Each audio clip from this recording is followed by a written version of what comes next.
Have you ever wondered how the Bengali idiom Mogher Mulluk actually came to be? If you speak the language, you've definitely heard it, you've probably even said it, but do you know the story of the absolute terror that gave birth to this phrase? Well, let's find out.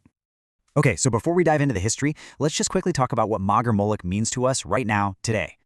Mogher Mulluk is what you yell when everything is just chaos, when there are no rules, and the person with the most power just does whatever they want. You might see a car driving on the wrong side of the road and shout, "What is this, Mogher Mulluk?" It's our go-to phrase for total anarchy. But who exactly were these Mogs, and what was their Mulluk, their land? To get that answer, we have to travel back in time, way back to 16th and 17th century Bengal. We need to figure out who these people were, the people whose name became a literal synonym for terror. Now, this is absolutely crucial to understand.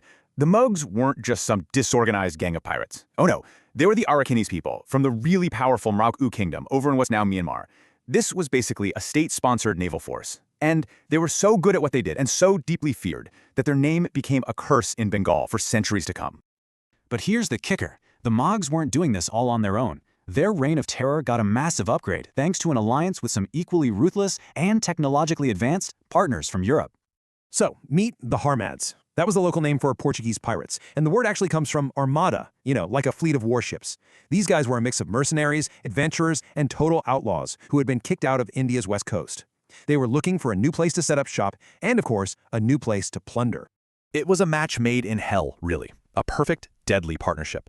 The Mogs knew Bengal's tricky rivers like the back of their hand, and they had the manpower. In return, the Portuguese Harmads brought the latest European military tech. We're talking heavy cannons and those big warships called galleons. Put them together, and you've created a raiding force that was almost impossible to stop. So, what happens when you unleash this kind of deadly alliance on the coasts of Bengal? Well, the result was almost a full century of absolute chaos. You might be wondering, hang on, what about the mighty Mughal Empire, the rulers of India? Couldn't they stop them? And that's a great question. But it all came down to a classic clash of strengths. The Mughals were a land power. Their thing was massive armies, cavalry, elephants. Their navy was big and slow, totally useless in Bengal's winding rivers. The pirates, on the other hand, used these small, super-fast Jalba boats. They could hit a village and be gone before the Mughals even knew what was happening. And with their base in the natural fortress of Chittagong, they were practically untouchable. And their methods, honestly, they were horrifying. They didn't just steal things and burn villages. Their main business was the slave trade. They'd raid villages and kidnap literally everyone. They had this incredibly cruel practice where they would pierce the palms of their captives, thread a long piece of cane through the wounds, and then herd them onto ships like cattle. The scale of this was so huge that entire regions, like parts of Barisal and the Sundarbans, just became empty jungles because everyone had either been captured or had fled in terror.